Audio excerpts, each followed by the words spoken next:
আমি ভুল তো কিছু করিনি, আমি তো শুধু তাকে ভালোবেসেছিলাম। তবে এটা কি আমার কাছে সব থেকে বড় ভুল হয়েছিল? এমনটাই তোমাদের মনে হয়, তাই না?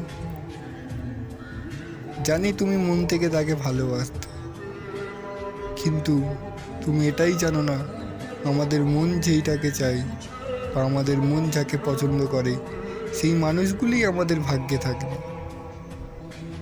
ঠিক বললাম তো? জানি তুমি ওর জন্যে অনেক টাইম দিয়েছ, অনেক ভালোবেসেছিলে তাকে, কিন্তু কি আর করা যাবে। আগেই বললাম আমি, যেটা আমাদের মন চাই সেটা আমাদের ভাগ্যে জোটে না। যেটা ভাগ্যে আছে সেটাই হবে। এমন যদি তোমার সাথে হয়ে থাকে তাহলে অবশ্যই সাবস্ক্রাইব ও একটি লাইক ও কমেন্ট করে দিয়ে যাবেন। Thank you.